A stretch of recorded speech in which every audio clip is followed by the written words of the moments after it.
بسم الله الرحمن الرحيم الحمد لله رب العالمين والصلاة والسلام على نبينا محمد وعلى آله وصحبه وسلم أشهد أن لا إله إلا الله وأشهد أن محمدا عبده ورسوله أما بعد. We're looking at line number 48 today inshallah, and we'll finish this manzuma بإذن الله تعالى.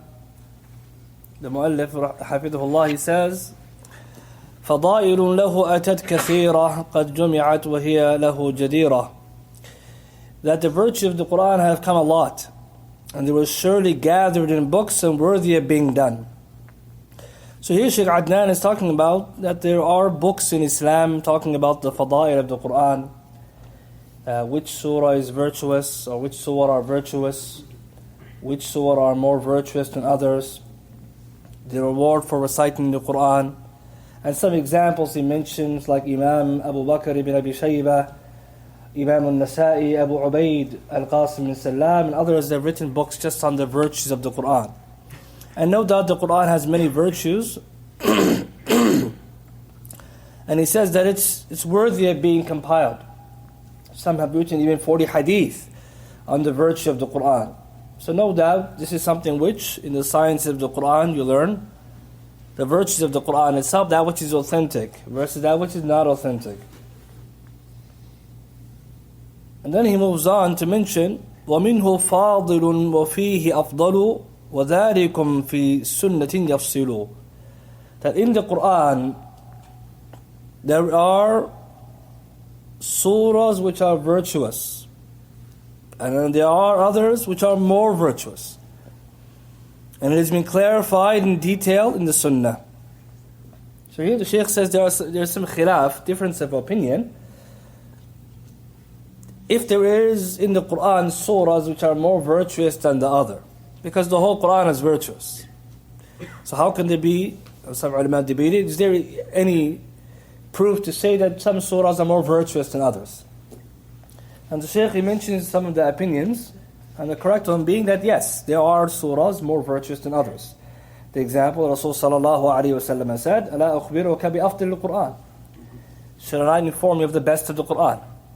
So here is dalil, clear for its variance in rewards, in virtue, because he said afdal, the best of the Qur'an. And all of the Qur'an is already virtuous. And so this is the correct opinion, that some parts of the Qur'an or surah or ayat are more virtuous than others, like Surah Al-Fatiha, Surah Al-Ikhlas, Ayat Al-Kursi, etc. And this is the summary of this. Shaykh al-Islam ibn Taymiyyah, Shaykh quotes here, Majmu' al-Fatawa, volume 3, page 476, that he said, وَالْقَوْلُ بِأَنَّ كَلَامَ اللَّهِ بَعْضُهُ أَفْضَلُ مِنْ بَعْضِهِ وَالْقَوْلُ مَأْثُورٌ عَنِ السَّلَفِ. That the statement that the speech of Allah, some of it is more virtuous than others, a speech that has been reported from the Salaf, وهو الذي عليه أئمة الفقهاء من الطوائف الأربعة وغيرهم وكلام القائلين بذلك كثير منتشر في كتب كثيرة. And this is also the opinion of the four Imams and many of the statements of the people of knowledge, which is widespread in the books well known. So this is the conclusion, that there are surahs in the Qur'an or ayat that are more virtuous than others, despite the whole Qur'an being virtuous. And some argue that it's not possible because you should know the entire Qur'an is virtuous. So when the Prophet ﷺ said that, shall I inform you the most virtuous part of the Qur'an, he meant here the best part of the Qur'an, but not intending by that some parts are better than others. But this argument obviously is not the correct one. So this is something which the Shaykh summarizes, and other scholars they also agree to it. Imam Qurtubi likewise said, إِنَّهُ الْحَقِّ. This is a correct and truthful opinion. And then following this line, in line 50, he says, وَفِي الْكِتَابَةِ الْكِتَابِ قَدْ كُتِبْ وَكُتُبُهُمْ قَدْ ذَكَرُوهَا فِي الْكُتُبِ. And the recording, or in regards to the writing of the Qur'an, there are books that are written, and the books on them have been mentioned in other books. So here is speaking about the compilation of the Qur'an. That the ulama discuss how the Qur'an was compiled, and this compilation was recorded in books of knowledge, so you can return to. And it's necessary that the Muslim knows how the Qur'an was compiled, especially in face of doubts of people of the West or non-Muslims who may ask about the Qur'an. And you should know, how did it come about? The Qur'an was revealed. How did it come into form as a mushaf or in the mushaf? And the Shaykh mentioned some examples of how the compilation of the Qur'an was done and the meticulous nature of that. Like Imam Bukhari, he reports in his Sahih from Hassan al-Basri, who's mentioning اكتب في المصحف في الأول الإمام بسم الله الرحمن الرحيم وجعل بين السورتين خطا. That when it comes to the compilation of the Qur'an or the writing down of the mushaf, that you begin each surah with Bismillah ar-Rahman ar-Rahim, and between each surah put a line. Again, showing that even when recording the mushaf, that there is a way. Also, at one point, Rasul sallallahu alaihi wasallam prohibited anything but the Qur'an being recorded. And this is something which some people they mention as a proof against the compilation of hadith. They say, what about the hadith, لا تكتبوا عني شيئا إلى القرآن? Don't record anything from me besides the Qur'an. Abu Sa'id al-Khudri, Hadith Muslim. This hadith in reality was in the beginning of the affair, but the Messenger ﷺ permitted writing down of the hadith. So there is no proof in this for the prohibition or the prevention of writing down the ahadith. But we know the Messenger ﷺ permitted Abdullah bin Amr al-As radiyallahu ta'ala anhuma to record ahadith, and also that he encouraged people to write down knowledge. He encouraged, بِقَيِّدُ الْعِلْمِ, he said, record and secure knowledge bil-kitab, through recording. The hadith sahih, fi sahih musnad, Hadith Anas, if I remember correctly. So Rasul ﷺ allowed people to write, and he encouraged it. And some ulama, they took this as a particular opportunity to compile the permission of this, like Imam al-Khatib al-Baghdadi and Taqiyud al-Ilm. And he talks about just in this angle how the Qur'an and the hadith were permitted to be written. But this is initially the command of the Messenger ﷺ in order not to get the Qur'an to be mixed up with the hadith. But nonetheless, there are books, if you go, the ulama discuss the compilation of the Qur'an. So some ulama hadith and ulama fiqh and other ulama in the Qur'an talk about how the Qur'an was compiled, who were the scribes of the Messenger ﷺ. And then we spoke about later on how Abu Bakr, he compiled the whole Mus'haf in his time, and then Uthman radiallahu anhu standardized it in the Ummah. So this has been written in the books, someone can read and learn about it. And then he continues, line 51, وَفِي غَرَائِبِ الْمَعَانِ أَفْرَدُوهُ وَبَعْضُهَا مِنَ الَّذِي قَدْ اعْتَدُوهُ. That in regards to the unique meanings of the Qur'an, then the scholars wrote separate works, and some of them are from those who transgress the bounds. Means in terms of the Gharaib al-Ma'ani, we spoke about before Gharaib, the strange or unique words in the Qur'an, but then there are some ulama who are written about the strange meanings of certain verses. And in reality, the Shaykh says here, Shaykh Adnan, that many of them who busy themselves in this, really they were transgressing the bounds. Means they were trying to derive certain meanings from the verses of the Qur'an which were not known. And so in reality, the strange meaning or unique meanings of the Qur'an isn't really something which many of the ulama paid attention to, because we lack evidences for it. Right? So some examples he mentions that people, they try to derive from the Qur'an certain meanings which in reality were not there. And so that's why he says قَدْ اعْتَدُوهُ, they transgressed the bounds. So we say when it comes to the meaning of the Qur'an, we return back to the books of tafsir, that which is relied upon, and also the narrations that are established. We shouldn't try to derive from the Qur'an that which is not possible to be derived from it. And in line 52 it says وَمُعْتَنُونَ بِالْكِتَابِ سَبَقَهُ لَهُمْ مَنَازِلٌ وَكُلٌّ طَبَقَهُ. And those who have concern for the Qur'an, who means the book of Allah, have proceeded. And for them is lofty stations, and for each is his level. So here he's talking about those who are specialized in recitation and memorization of the Qur'an. The ulama have put them in tabaqat, levels. So there are two categories of people like this, mufassirun and qurra. So the people, ulama who do tafsir, and the ulama who do qurra, the reciters. So the scholars, they've written books where they categorize them in their levels. And who was the tabaqatul ula, from the Sahaba, who took from the Rasul directly, then which tabi'een came after them in that level, and so you read these books, you learn about the way the Qur'an was transmitted, and also who took from who, and who's the highest level of recitation, who's not. So of course, the scholars like this, or like Imam al-Zahabi, Imam al-Suyuti, and others, right? They compiled the books just about the Qur'an. And what you benefit from this is that you learn that the Qur'an was transmitted from the Messenger ﷺ to the Sahaba by many, and then from there by many.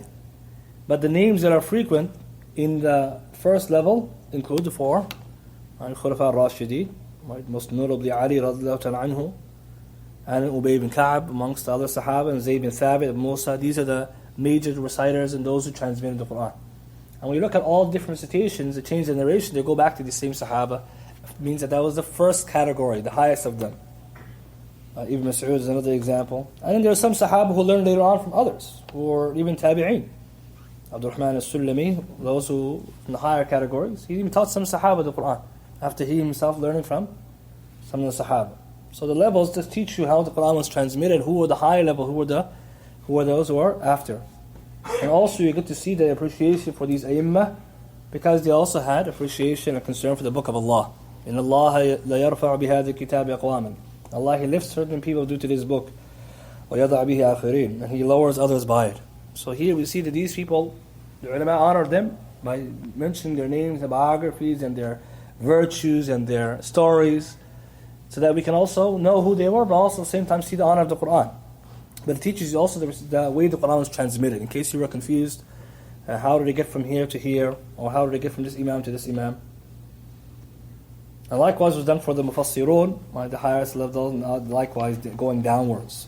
And that's important too, because when it comes to tafsir, you find many aqwal of the Salaf. Sometimes you get confused who's older than who has more precedence, who's more knowledgeable. And an example would be like Imam al-Mujahid, Mujahid bin Jabr. Mujahid is an example of a scholar who learned tafsir from the Sahabi, Ibn Abbas radiallahu ta'ala anhuma, and his tafsir is reliable, very much so that he proceeds over all. Some have mentioned that if you find him, like Imam Sufyan al-Thawri, he said if you find the tafsir of Mujahid, then فَحَسْبُكْ بِهِ, that's sufficient for you. So his statements in tafsir have more weight than others. And so if you know the levels of the Mufassirun as well, you will also know that if there are some differences, who has more weight in their opinion, or who should rely upon. So for example, the Shaykh says that Ibn Taymiyyah said that Imam Shafi'i and Bukhari and others people of knowledge, they rely upon Mujahid's tafsir, again giving him precedence over others. So if you read these levels, you start learning who has more precedence than who. Another example, Ibn Abbas himself, radiallahu ta'ala anhuma, being the mufassir of this ummah by the dua of the Messenger sallallahu alayhi wa sallam. And so we benefit from this as well, that when you know the levels, you also know that if there are variants of opinion, give way to those who are more reliable, so that you don't have as much of a confusion or concern. And then the Shaykh, he ends this manzuma mentioning وَهَذِهِ مَنظُومَةٌ وَجِيزَةٌ كَتَبْتُهَا فِي سَاعَةٍ عَزِيزَةٍ. And this poem is a concise poem, and I wrote it in a dear hour. And what he means by this, he said he wrote it at night time, في ليلة حراسة. The Shaykh, he was on guard duty, if you want to use that term, and while in that time period he wrote this poem, summarizing the work of Imam al-Suyuti. And what we benefit from it is the benefit of the people of knowledge, and how much barakah they have in their life in their time, since they compile works in their spare time. Well, many of us may not see that time to be worthy of much. So we should benefit from this as well, that the Shaykh himself showing us an example of being concerned with our time. That guarding the hadith at that time, the Maj, and being on this duty didn't prevent him from reviewing something of knowledge. Again, the 55 lines here are covering the chapters Imam Suyuti mentions in Kitab al-Itqan. So what he does here, he benefits himself, he said, and others by reviewing this text, but also summarizing it. And what we should take as an encouragement is that we should use our time likewise to this benefit. And we have free time, it's time to review, time to compile, time to recite, not to waste our time. And this is the way of the Salaf al-Salih, that they used to use their time, all of it. And so people who are upon the Sunnah, following the Manhaj al-Salaf, should use their time wisely. Imam Ibn al-Jawzi rahimahullah, he mentions وَكَانَ جَمَاعَةٌ مِنَ السَّلَفِ يُبَادِرُونَ اللَّحَظَاتِ. And the Jama'ah, the Salaf, they used to hasten to maximize every second or moment. Another place, another book, he says, يَغْتَنِمُونَ لَحَظَاتٍ. They used to seize every minute, or every second, every moment. So this is the way of the Salaf. They used to benefit all their time. So even for us, we encouraged that we should benefit, and we encourage also from the work of the Shaykh here that he's telling us that he wrote this at this time, and encourages us to use our time wisely. And then he mentions من بعد 50 بخمس جاءت يا رب عفوا إن طغت أو مالت. That this poem comes in 55 verses. Oh my Lord, I seek pardon if I transgress or incline to different truth in it. And this is important to many of the scholars when they write poetry or work. They ask Allah to forgive them if they transgressed, they fell short, because there's no book that has been given permission to have perfection except the book of Allah subhanahu wa ta'ala. And there somebody when he compiles a work, he may miss this, he may forget that. And this is the sha'an, the affair of those who write. But also to remember that Allah subhanahu wa ta'ala, we're speaking about His religion. So we don't want to also believe that whatever we compile or write is perfect. We know we made some mistakes, we ask Allah to forgive. But also a good etiquette, the way you begin praising Allah and sending salam on the Messenger sallallahu alaihi wasallam and glorifying Allah. At the end, likewise seeking forgiveness and returning back to Allah. And we see that this is the way of the authors when they speak and when they write, again showing us an etiquette. And lastly, it begins and ends وَالْحَمْدُ لِلَّهِ عَلَى الْإِنْتِهَاءِ كَمَا حَمَدْتُ لِلَّهِ فِي ابْتِدَائِهِ. And just all praise due to Allah at my ending, just as I praised Allah in my beginning. So inshallah we'll end with this much for this text. Al-Wajizah fi Ulum al-Qur'an, something summarized for us to learn the categorization of the Qur'an. And even though the text is not something that is very long, it's still very beneficial for many of us. As we mentioned in the Muqaddimah, the Shaykh, he said this book is for benefit for himself and all those who wish to learn something of the science of the Qur'an. And of course there are other books someone can move on to if he or she wishes to increase their knowledge of the science of the Qur'an, be it the Manzuma Zamzami or any of the books, Muqaddimah fi Usul al-Tafsir, or Usul al-Tafsir ibn Uthaymin, or other books like this, or even books just on the Qur'an sciences alone. And we also encourage the brothers, just as we finish these kind of texts, that if someone is capable of memorizing, that they memorize and use their time too, so they have something in the field of this knowledge. And especially since this poem is shorter than other poems. And Wallahu A'lam, we end with this much. Inshallah, someone wants to mention any benefits or something. Otherwise, next week we'll begin with something new, the sciences of Islam. And we praise Allah subhanahu wa ta'ala for the opportunity like this to sit in these masajid and to study and to learn in the book of Allah subhanahu wa ta'ala and Sunnah Messenger sallallahu alaihi wasallam. For this is a blessing of Allah that Allah subhanahu wa ta'ala doesn't give to many. And we should thank Allah subhanahu wa ta'ala and be grateful for it. And this is something important because sitting and learning and studying takes patience and time, but it's a bounty of Allah subhanahu wa ta'ala. Anyone has any points or questions? Hey. Can you shed some light on the order of the surah? Because some people say that the Prophet dictated, some people say that. When it comes to the ordering of the Qur'an, the surah, there's some differing on it because some of the ulama, they bring a hadith in Musnad Imam Ahmad and they authenticate it, and others they weaken it, where it says that Rasulullah was instructed by Jibreel to put this surah, this ayah in this surah, in this place. Well, Allah has mentioned that in terms of the surah, the way it came down, Allah revealed this. But in terms of Baqarah being before Nasa'i, some say this is the ijtihadat of the Sahaba. For Rasulullah, sometimes he recited out of order.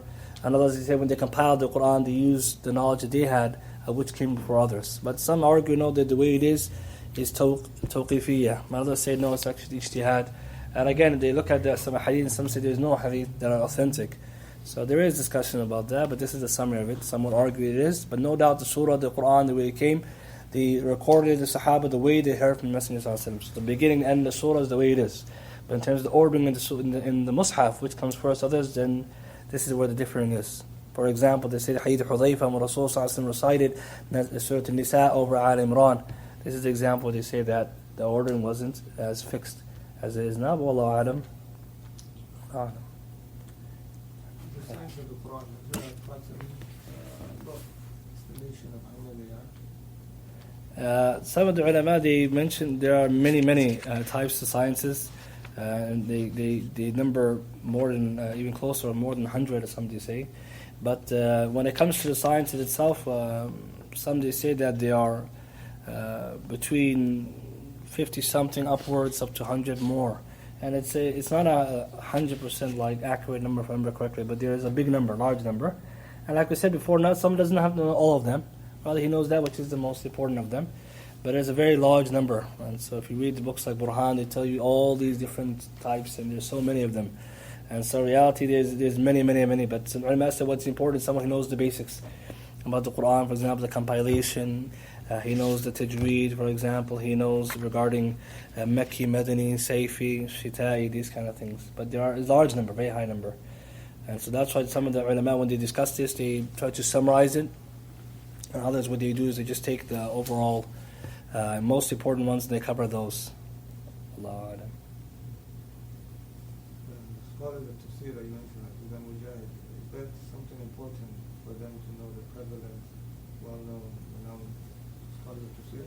Absolutely, because just as there are prevalent ulama in hadith, there are ulama who are specialized in tafsir. So when we read them, we know them, we also know that the statements that they pass regarding certain ayat, if it's authentic from them, that we precede their statements of others. So we know Ibn Abbas gave a tafsir, a particular ayat, it's more weighty than if another sahabi did it, because he's specialized by admission of Umar or others that he's the interpreter of the Qur'an. So if you know these names, it helps you when you read the books of tafsir. Like if you read Ibn Kathir or you read other books of tafsir, when they mention these names, you would know who they are.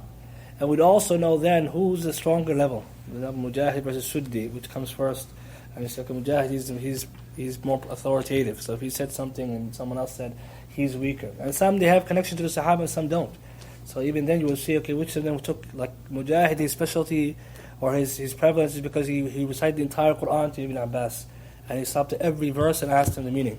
So he's got the whole Qur'an from Ibn Abbas, so his precedence is not like others. Whereas the Haq or others, if they narrate it, it might be their own opinion or what they've deduced from the Qur'an, but they didn't take it directly from Ibn Abbas. So it's very important for the beginner or student of knowledge to know the names, so that when he reads the books of tafsir, he doesn't get confused with what Ibn Kathir is mentioning these names. And then you say, I don't know who's narrating what. And just like in hadith, when you study, you learn the names of the people of knowledge. Alhamdulillah, some ulama are both specialized in Qur'an and hadith. So as you study, also learn, okay, this imam is a muhaddith and he's a mufassir. So it also helps you to see that. But it's important, especially for tafsir and with these khilafat in the meaning of ayah, that you know at least how you can go about to see, okay, which one is more authoritative. Wallahu a'lam. And when you study the science of tafsir, this is part of it too, to learn the people, the men who are involved in this. Inshallah, we'll end with this much. Subhanak Allahumma wa bihamdika ashhadu an la ilaha illa anta astaghfiruka wa atubu ilayk.